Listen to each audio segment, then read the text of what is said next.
If you are new to my channel, please do me a big favor. Please subscribe and hit the bell button found at the lower right of this video screen. Thank you in advance and bless you! Good day everyone! I'm Miss Say Caranza, one of the licensed real estate broker based in Cavite. And right now po, I'm here at Estancia Enclaves located along highway of Antero Soriano Road, Barangay Halayhay, Tanza, Cavite. If you are looking for a super commuter-friendly na subdivision, ay ito na po yung hinahanap ninyo. Antero Soriano Road ay ito po yung main highway ng Tanza, Cavite na kumo-connect sa Centennial Road na papuntang Cavitex Expressway, papuntang Costa Road, PTEX Terminal, Naiya Road at pa-EDSA at pa-Manila. Around 40 minutes to an hour ang driving time po dito if galing po kayo ng PTEX Terminal. At one ride away lang po ito from PTEX at Avenida Terminal. Kaya pagbaba po ninyo ng bus or UB Express ay subdivision gate na po ninyo. Pwedeng-pwede po ninyong lakadin ang bahay ninyo from the highway. Sa labas po ng subdivision, may mga buses na po doon na diretsong pa PTEX Terminal. Meron na rin po doon mga UV Express, papunta ng Mall of Asia, meron din po papuntang Avenida, meron papuntang SM Bacoor, at meron din papuntang Zapote Las Piñas. Kaya kung kailangan nyo po ng 24/7 access sa sa mga public utilities, sobrang super commuter friendly. Hindi nyo po aalalahanin kung kung madali lang po bang access palabas at papasok dito sa atin sa Estancia Enclaves. Kaya kung kailangan nyo po ng gantong klaseng subdivision, ito na hinahanap ninyo. Napaka-rare po nito na talagang along highway po siya. Estancia Enclaves is owned and developed by Raymoland Lands Development Inc.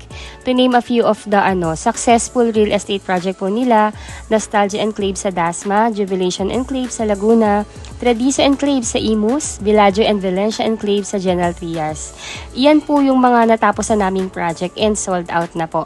And sila rin po yung owner ng Revisco at AUB Bank, just to name a few of the businesses ng ating developer.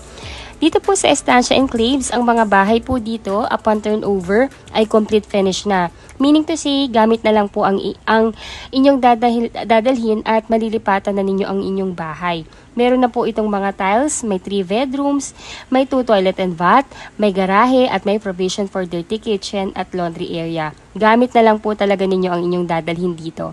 And ito pa po, ang maganda po dito sa ating model unit sa Estancia, ang itatayo po dito ay duplex type o twin home. Kaya if you have in mind na gusto po ninyong magkaroon ng expansion in time o kaya meron po kayong 1 or more cars or 1 or 2 car, pwede nyo pong gamit yung extra lot sa gilid ng inyong bahay kasi parang single attached na rin po ito.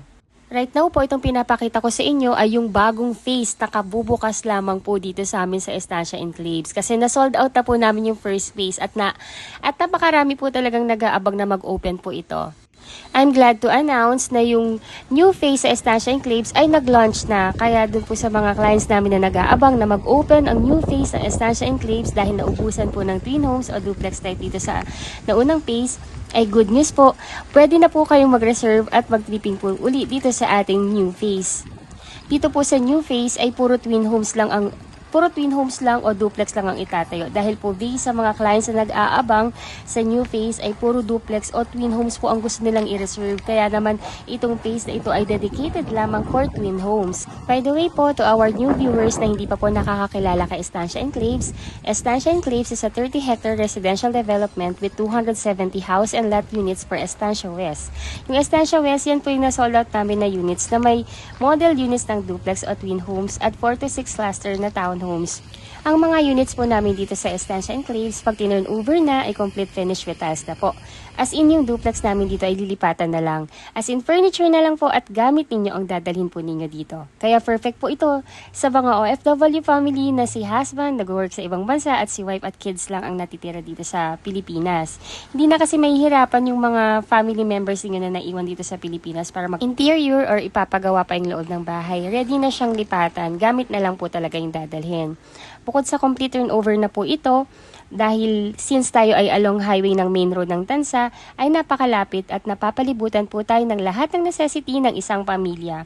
From subdivision gate, mga around 4 kilometers lang po ay nasa pinakamalaking wet and dry na po tayo ng Tanza.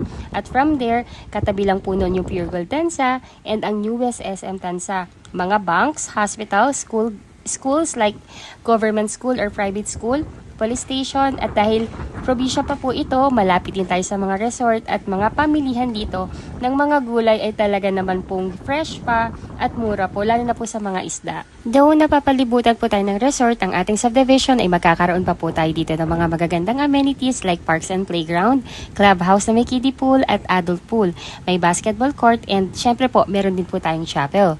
Dito po sa binuksan na new phase ay nag-iisang model unit lamang po ang itatayo, which is si Twin Homes o duplex type na complete finish pag tinurn over. Itong pinapakita ko po sa inyo ngayon, ito po yung binabanggit ko na twin homes or yung ating duplex type. So as you can see, para na po siyang single attach. Itong unit po na ito is actually unit ng aking client na nag-accept ng kanilang bahay dito sa Estancia Enclaves. Kung ano po yung makikita ninyo dito, ito po yung sample ng actual na turnover ng unit. Kaya po, di ba, napakaganda po ng design. Contemporary modern design po ang tawag namin dito. Meron na po itong tiles pag turnover. May 3 bedrooms, may 2 toilet and bath with complete fixtures. 2 garage with provision for dirty kitchen and laundry area. Kung nakita niyo po kanina, di ba, napakalawak po ng bakuran. Ang laki po ng bahay ang laki po ng lupa is 80 square meter. Pwede pa pong mas lumaki dyan, conforme po kung makakakuha kayo ng end lot, corner lot, or yung tinatawag namin na parang unit na for business purposes. Kasi pag itong unit po ng client ko po na ito is pwede po silang mag-business dito at mag-extend kasi itong lupa nila dito is around 100 plus square meter. Ayun po. So, ang laki naman ng bahay ay 55 square meter. Naka-sliding door na po ito sa gilid. Meron na rin po itong sliding windows. Sa ground floor po, naka-ceramic tiles na po ito. Nasukat na 40 by 40.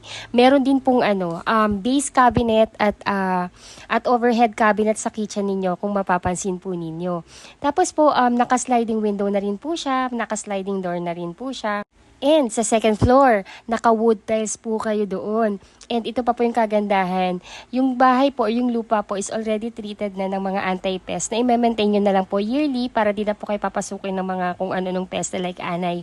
Kagandahan po dito sa Twin Homes, may extra lot po kayo para in case na gusto po ninyong palakihin yung inyong unit or gumawa ng extension, may extra lot po kayo. Or just simply na kailangan nyo po ng ng space para sa inyong car garage. Kaya po dito ng 1 to 2 cars. Or just want a space para may matataniman ng mga ornament plants po ninyo at matatambayan sa hapon. Ang perfect po ng bahay na ito para sa inyo.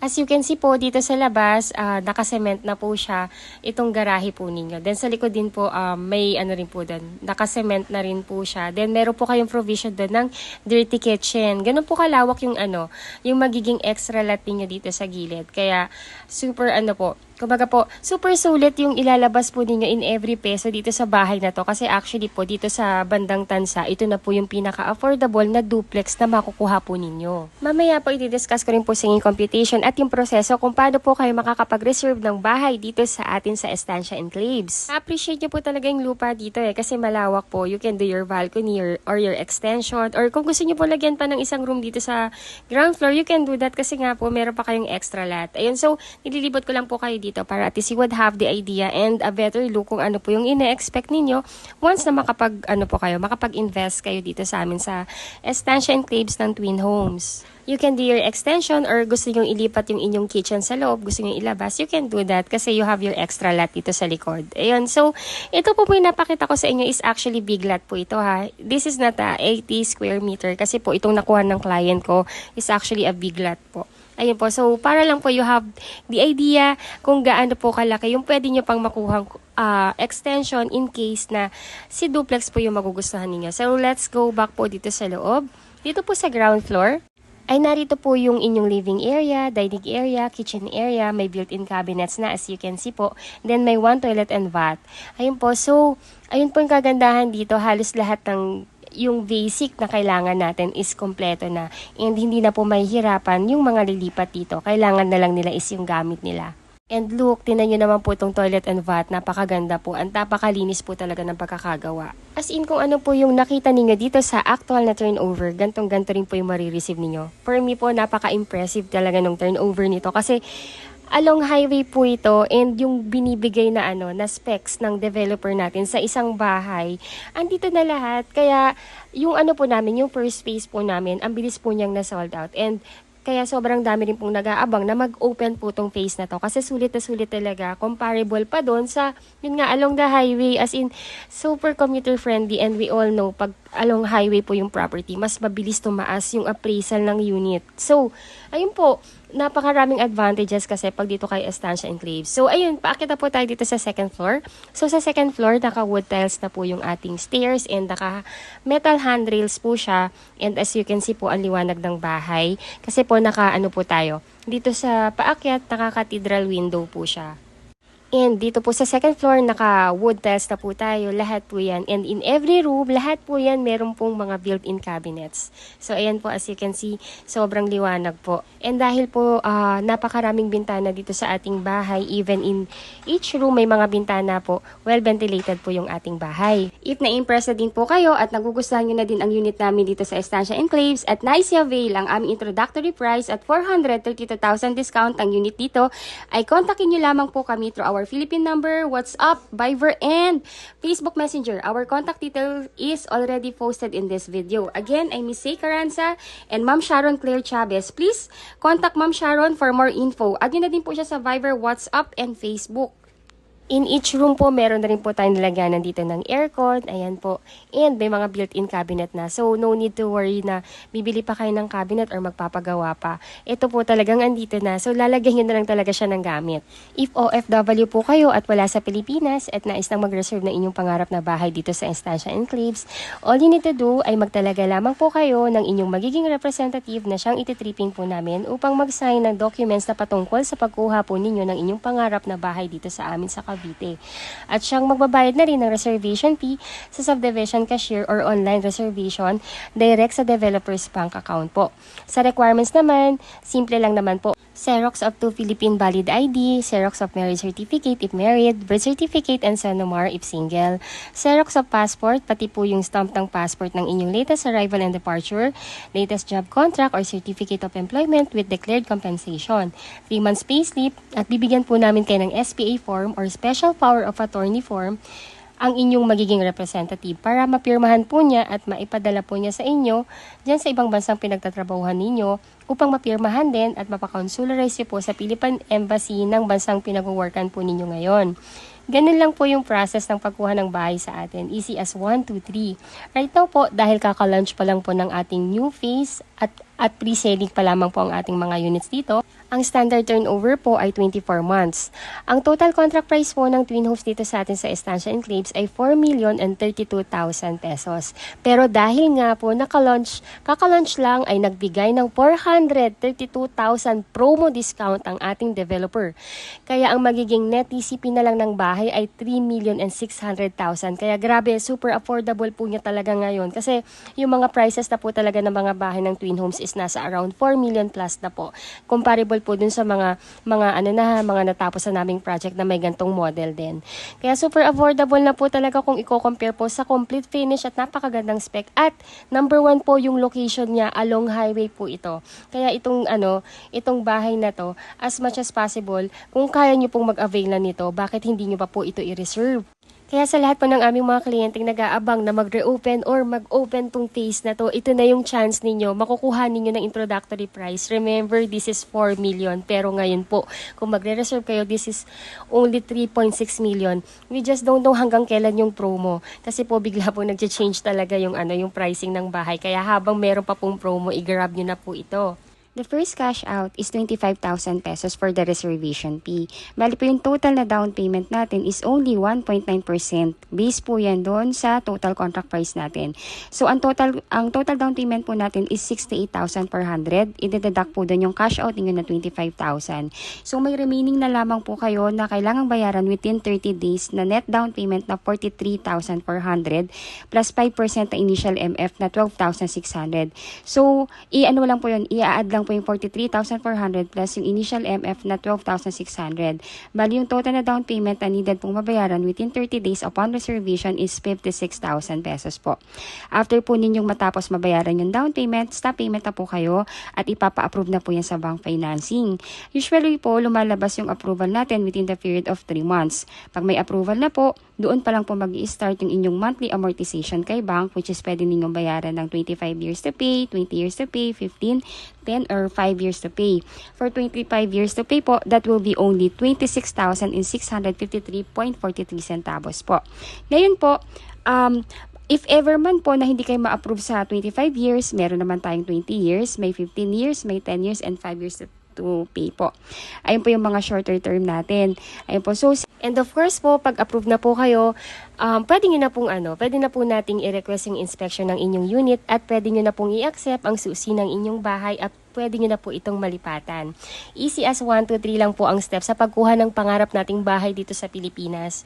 By the way po, this is your edit video last August 5, 2025. Baka po kasi mapanood din niyo yung akin video na ilang buwan na yung lumipas. Malamang sa malamang po, nag-price increase na. Kaya po, ayun po, I will just comment na lang din po if ever man po na nagbago na yung presyo. Or please add us po sa aming mga Facebook account. Yung aming Facebook account po, nandito po sa link ng nandito po sa text description ng video po na to. Please add us po para po at least if you have questions or gusto niyo na pong ipatripping yung inyong relative or kamag-anak or kayo po mismo, you can just message us and we do exclusive site tripping daily po. If you think po na nakakatulong po kami sa inyo upang magkaroon ng kaliwanagan sa pagkuha ng inyong pangarap na bahay dito sa Pilipinas, ay please like this video.